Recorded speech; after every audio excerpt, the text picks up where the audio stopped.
Hello, ladies and gentlemen, and welcome to the School of Science. My name is Luke, and this is the post-match for Sheffield United versus Everton. Sheffield United 2, Everton 2. Now, looking over the game today, if someone would say to me, would you take a draw today? Well, I'd probably say yeah, to be honest, whether it be 0-0, 1-1, 2-2. I would have said yes, just for the fact that we need points. We do need points, and 1 point is better than no points. And today it came extremely close to being a no pointer. Now, first off, we started off rather brightly. For the first, I'd probably say, 2/3 of the game, we actually had Sheffield under our thumb. We were pounding them with attack after attack after attack. We were just testing their defense and their keeper on a very consistent basis, and it was working really well for us. Our defense was holding out well. The midfield was doing its job, and the attack was really potent. Now, I would say the goal that Decore scored was it was a bit of a scrappy one. Now to be honest, I'll take a scrappy goal over no goal any day, but it was a scrappy goal. So what had happened is the corner came in and it glanced into Decore's path. Decore had hit it, and the keeper had pushed it away, but didn't push it away enough. So Decore was able to just sort of get another step in and just put it back into the net. So that was 1-0 to us. And from there, it just felt like we went for the 1-0 and just tried to sort of coast out the rest of the game, which is a terrible way to go about it in terms of these sort of games. The likes of Sheffield United, these are the kind of guys that when you score, you just keep at them. You just keep putting that pressure on. You mount the pressure on and just keep going for them 90. And especially with the international break just around the corner, this is definitely one of those games where you do so. Unfortunately, Everton didn't seem to do that. So what happened after that goal? It just appeared that we had sort of wound back a little bit. We just decided to, go from hitting them at 100% to dial it back to a bit like around 60%. And that just allowed Sheffield to sort of mount the pressure onto us. And shortly after that, around the 33rd minute mark, they were able to get a goal. So from there, it was pretty much a situation where the defense kind of fell asleep a little bit. So the defense fell asleep. They brought a ball in, and he pushed it to the outside of the box where their player, the new guy, I'm going to have a quick look at his name because I really need to start looking at these names. So Cameron Archer was able to quickly just dispatch it. He just got a good hit on it and put it into the back of the net. Pickford stood no chance in all honesty. And to be fair, this is where the likes of just again and on need to be falling into it. So what happens there is it needs to be a situation of they get behind, well, not get behind, they become the extra defenders when it comes to a opposition going on to attack. So they need to be, getting back and bolstering our defense rather than coasting around and just picking up loose balls. Now, granted, that is part of their game, but they really need to be trying to add to the defense because I'll be honest, we have got a good defense, don't get me wrong, but they've got a very terrible tendency to fall asleep. So we really need to try and look into that and find a way to try and get the likes of Onan and Jesse Gay to be more defensive. Now, when they had scored, they'd equalised pretty much, yeah. So it was 1-1 at that point, and from there, they seem to have got themselves a little bit of a second win. So they started doing what we should have done to them when we'd scored, where they started mounting the pressure onto us. They were pushing our defence, they were testing our width, they were testing our resolve fully, and from there, it just got a little bit worse and worse and worse, and they were able to get a crack off again, very close to the end of the first half, and it bounced off the post. Pickford had tried to make a save. It had went past him, bounced off the post, and hit the back of him, and then bobbled in. Now, that was no one's fault. In regards to the goal itself, that was very unfortunate for Pickford. If he had, maybe had stood his ground, it would have bounced off and went somewhere else. If he had managed to get a finger on it, it would have hit the post and went out. Anything could have happened with that goal. It was an absolute freak accident, and it was unfortunate for him. Now, going in at half-time, we were 1-1. No, actually, no, we were 2-1 down. We were 2-1 down, sorry. And from there, I'm hoping Sean Dyche had went in there and said, come on, guys, we really need to be mounting this onto them. What we need to do is just pepper them with attack after attack after attack. We've seen that it works. Let's keep doing that. So when we came out on the second half, it seemed to be a little bit second verse same as the first half. We were pushing them. We were pushing them in the right sort of way. We were trying to get distributions out. We were doing everything we could to try and break them down and get the goal in. Now, one thing to mention from the first half, we could have been 2-0 up very easy in that first half.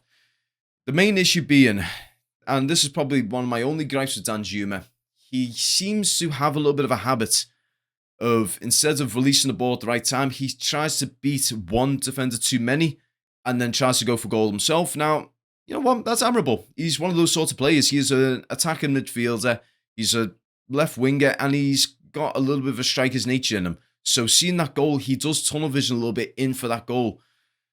So, you know what? Props to him for trying it, but he really needs to try and widen his horizons a little bit and look for an extra option. If he's in the box, let's say between the 18 yard and the 6 yard point, if he's in and around that area and he's not got a very clear shot on goal immediately, he needs to look and see if there's a striker. If Beto's around that area, then he needs to give it to Beto. That's what we need to try and embed in Danjuma in terms of a style of play. Now, going on to the second half, as I said, we were trying Sheffield's defence. We were trying to push them as much as we could, and it did come fruitful at the end. So a cross came in, and Danjuma was right there, perfect time, tap in, spot on. Could not have asked for more. It was an absolutely perfect, peachy little cross, and he was able to just put a nice little easy left foot in and got it into the back of the net. So we were now 2-2 there. And from there, we just kept at them. We just kept going and going and going. Now, granted, near the end, you could tell around the 70th to 80th minute mark, we were all gassed. Now, one thing I will mention is, I'll be honest, the referee today, he had an absolute howler. There was moments there where, well, the big one is the free kick to penalty decision. Now, I've heard different rulings and everything, but in my personal opinion, if the person is still fouling them when the person is in the box, that's a penalty. That's a penalty in my decision. It doesn't matter if that person started fouling them outside of the box. If that person is fouled still when he goes into the box, that's a penalty. All day, absolutely all day. That's in my personal opinion, and I would like anyone to argue against it. I'm more than willing to hear your other side of the argument, but that should have been a penalty rather than a free kick. And then on top of that, the Sheffield United defensive line, they had already been given a line in the grass where they should have been standing. They had inched themselves forward. And when one of our players mentioned it to the referee stepped forward, seen where they were, pushed them back a bit, and then put another line about a yard and a half forward of the other line. So it was now no longer 10 yards away. The ball was no longer 10 yards away from the ball. The ball was now 8 to 8.5 yards away from the ball. So that means that they've got a little bit more of an advantage, just the fact that that ball is going to have to travel up quicker or travel up more steeper, which means it's going to be more likely to either go out or not be as effective. So from that opinion, that was another foul. That was another howler from a ref. And as time went on, as I said, we were both burnt out near the end of it. Everyone was absolutely ran off their feet. We appeared to only use, so apparently we did use 2 subs. So one of the subs was before let's talk about Tarkowski, McNeil came on. So he came on for Decore, I think. Was it Decore? I'll find out now because I've got it right here. James Garner, sorry. So he had swapped with James Garner, so it was a like for like in that sort of situation. Because James Garner was playing on the right wing, so McNeil came on and plays on the right wing, and it was nice to see him back. He added a little bit more of a flourish. He had a couple of cracks at goal himself, tried a few passes. Unfortunately, wasn't able to, put anything on there. But you know what? It was nice to see him back, and I think it's going to take him a game or two to really get back into the full swing of things. Likewise with Harrison and Calvert-Lewin. Now, with Calvert-Lewin, though, there is going to be a big question mark around him whether he goes into it immediately, because Beto today was absolutely phenomenal. He showed his strength, showed his pace, showed his ability with the ball. Basically, anytime that ball was loose around that back line, he was almost certain to get to it. He was beating their defence left, right and centre. Even if they were on their toes and he was flat-footed, he was still able to beat them to the ball. So it was just, he's definitely one for the future, Beto. And I do think if we were to look at a 4-4-2 sort of formation, he would have Calvert-Lewin next to him, definitely. But Calvert-Lewin would be the one who is loitering around the box, and Beto would be the one who is drawing out defenders, and beating them to the ball. So it's definitely one that we need to have a look at in the future. And it's going to be one that I'll be talking about when we do the formation stuff next week. Because right now we've got pretty much 3 videos lined up over the course of this week. So today we've got the post-match reaction. Tomorrow we've got the drone footage. I was over there this morning before the match. And the third one being later on in the week, probably around Friday, Saturday.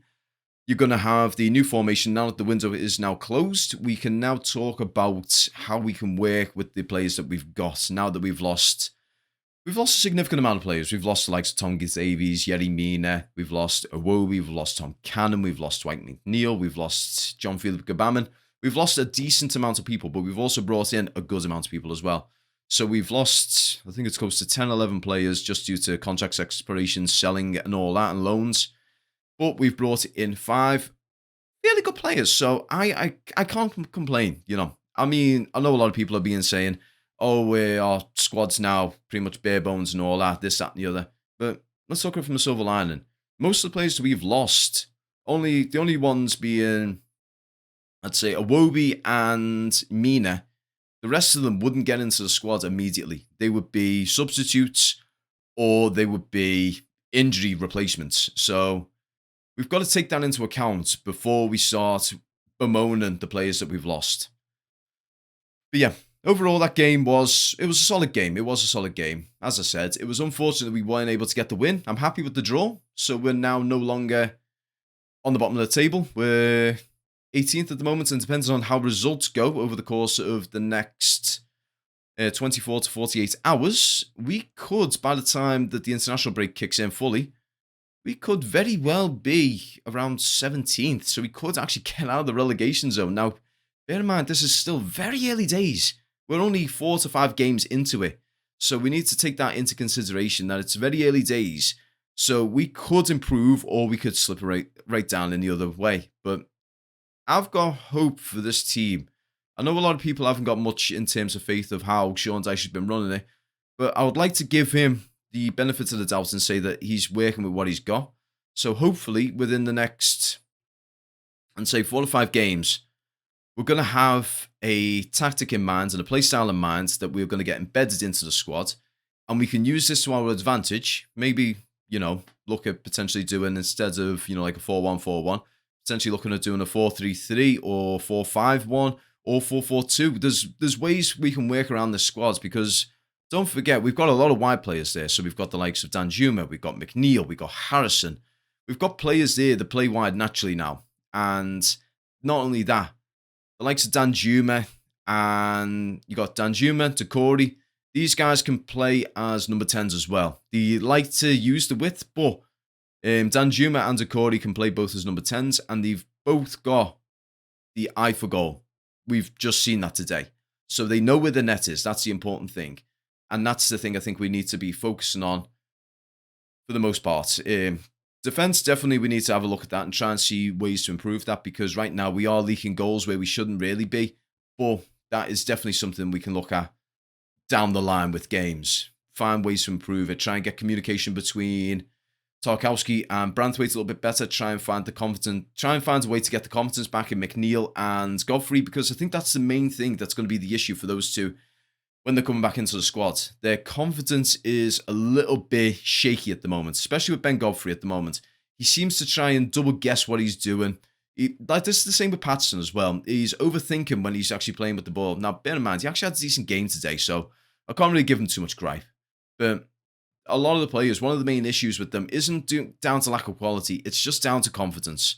And hopefully we're able to bring that back into them over the course of this season. And try and push for the middle of the table at least this season. And then from there, come next season, we can try and, build on the squad that we've got now.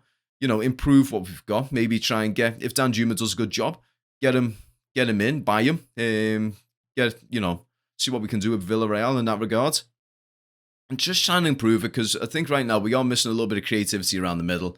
Onana being one of them as well. He's doing a job, but he's just not being able to try and, be on the same wavelength as the likes of, Decore, with the likes of Danjuma, McNeil, Beto.